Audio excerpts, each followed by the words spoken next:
Most people don't want you to fail loudly. They want you to struggle quietly. They want just enough of your pain to feel better about their own life, but not enough to look like the bad guy. They smile when you talk about your problems. They nod.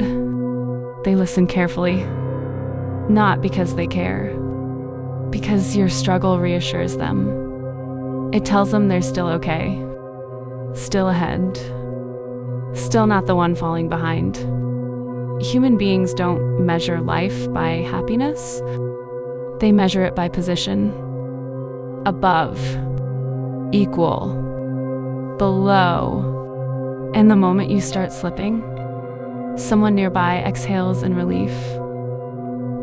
They won't say it. They won't even admit it to themselves. But they feel it. Your pain makes their life quieter. When you succeed, people feel exposed. When you struggle, they feel safe.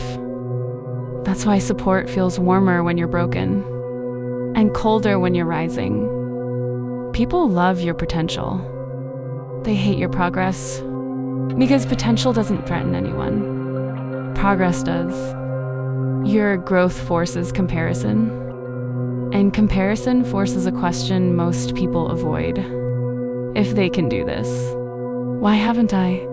So instead of asking that question, they wait. They wait for you to stumble. And when you do, they tell themselves a comforting story. See, life is hard for everyone. See, nobody really wins. See, I'm not behind. This is not cruelty. This is psychological self-protection. There's a reason people are more curious about your failures than your plans. They lean in when things go wrong. They remember details. They replay your lowest moments. Not to help you, to locate you, to know where you stand in the invisible hierarchy. That's why some people ask questions that sound like concern, but feel invasive. They're not checking on you. They're checking if you're still below them. Psychology has a word for the quiet pleasure people feel when others fall. Schadenfreude. It doesn't require hatred, only insecurity. It shows up strongest in people who feel stuck, overlooked, or powerless. Your pain gives them permission to stop trying. It makes their stagnation feel justified. They don't want you destroyed. They just don't want you ahead.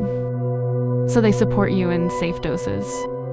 They'll comfort you, but not empower you. They'll listen, but not encourage change.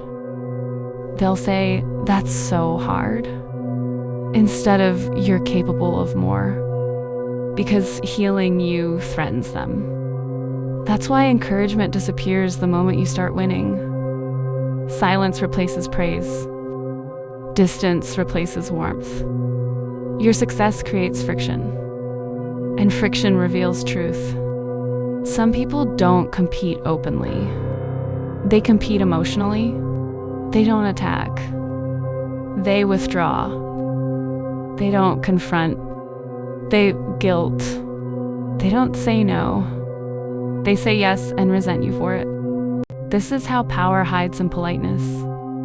This is how control hides behind kindness. They won't tell you what they need. They expect you to sense it. And when you don't, they punish you quietly. Coldness, delay, withholding. You feel confused, uneasy, like you did something wrong but can't explain what. That confusion is not accidental.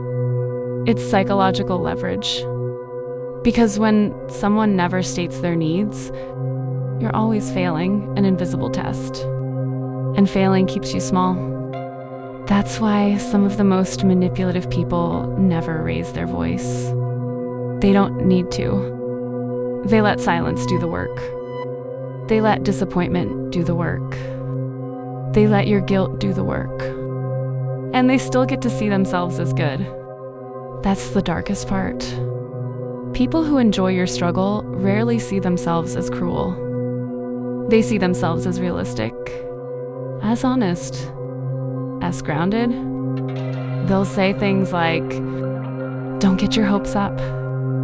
Life doesn't work that way. Be realistic." What they really mean is, "Don't outgrow me." Because growth creates distance, and distance exposes insecurity. That's why self-improvement feels lonely. That's why elevation costs relationships. Because when you change, you stop fitting into the role others assigned you. The struggling one, the safe one, the one who makes them feel superior without trying. When you leave that role, you disrupt the balance. And balance matters more to people than truth. This isn't about becoming paranoid.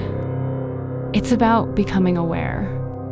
Not everyone deserves access to your pain. Not everyone deserves front row seats to your recovery.